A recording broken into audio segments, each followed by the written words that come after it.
Good afternoon. I'm here with Hernando de Soto, the president of the Institute for Liberty and Democracy. I'm John Sullivan with the Center for International Private Enterprise. We're an affiliate of the U.S. Chamber of Commerce, but we're also part of the National Endowment for Democracy. And we're here to interview Hernando today as part of our new series on economic reformers who have made a real difference in the developing world, in changing the terms of debate and in bringing the message of markets and democracy to people all over the world.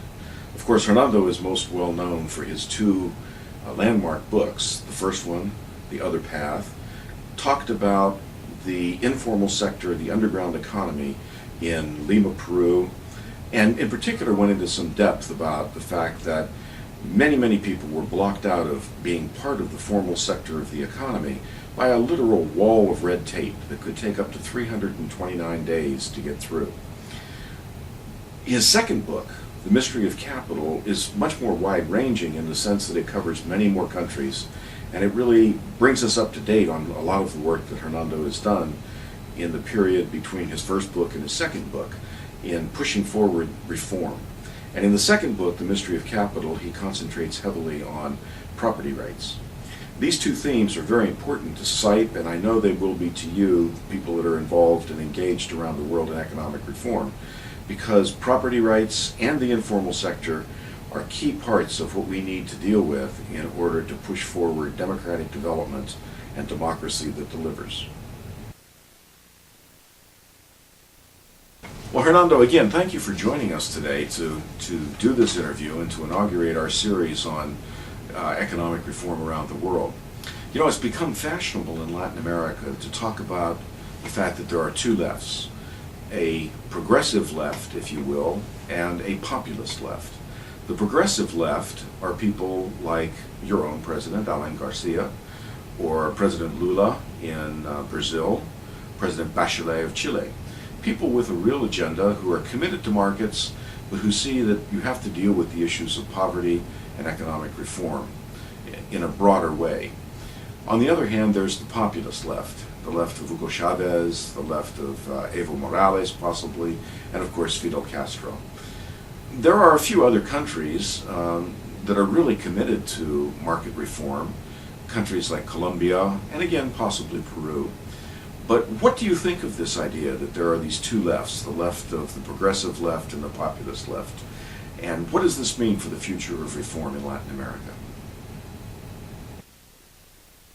Well, I think that we have always in Latin America had a pendular movement between those who would go for markets and those who would be against markets, at least nominally so.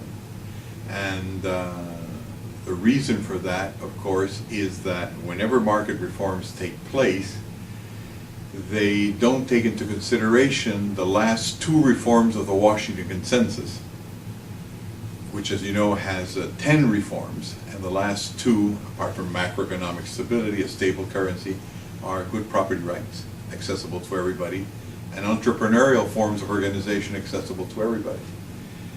And what we have seen in a recent study that we carried out with the Inter-American Development Bank is that literally about some 90% of Latin American businesses don't have all the instruments to get ready for the market.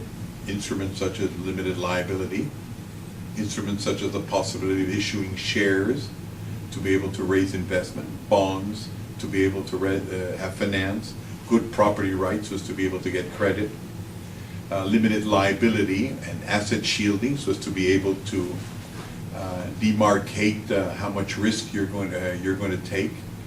And regarding property rights, it's titles on homes. In the case of Mexico, the only amount of companies or business organizations that can actually fill in the paperwork to export to the United States under the free trade agreement that there is between Mexico and the United States are 7% of the business organizations, and in Peru it's less than 2%. So what has happened is that everybody in Latin America is in the market. I mean, all you have to do is walk the shanty towns, walk the streets, and everybody's making a deal. It's always been that way because The state only employs a very small part of the population. And indigenous communities are, again, a very small part of the population as well. Everybody is in the market. The thing is that after a while, when the market doesn't reach them because the reforms don't get to them, no matter how sophisticated they are at a macroeconomic level, they tend to vote against somebody, they tend to vote for somebody, or tend to vote for groups or support groups that one way or another have a clarion call of attention against the fact that they've been left out. And that's what's happening when you talk about the populist left of the countries that you've mentioned. I don't think that it's people that don't like the markets. I mean, whenever Latin Americans have had a chance to migrate, they don't go to Cuba. They don't go, and when there was communism, they didn't go to Eastern Europe, they didn't go to Albania, and they didn't go to China. They went to the United States, or they went to market or rented Spain. So it's very clear where we want to go. The thing is that what everybody's realizing now is that it's very hard to actually implement market reforms that are accessible to everybody unless you get very innovative about the whole thing. In other words, that you realize that it's not enough to read the book. You gotta open your eyes and see what other things you Americans did in the course of the 19th and 20th century to get there. So I think the future of Latin America is the market. Even if we have populist governments, most of the people are working within the market. The thing is that nobody realizes exactly how much is required to get the market. Talk about our friend Hugo Chavez in Venezuela, who invited us very early on in his regime. He is today probably Latin America's biggest property titler there is. In other words, he has responded to what he considers is obviously a demand of people. The problem is that none of the titles can be sold, they can be leased, can be used as guarantees for credit. So the capitalist system, or the market reform system, isn't complete.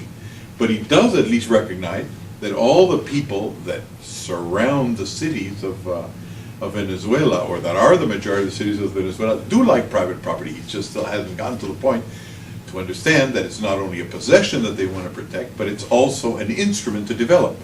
But we're getting there very slowly, unfortunately.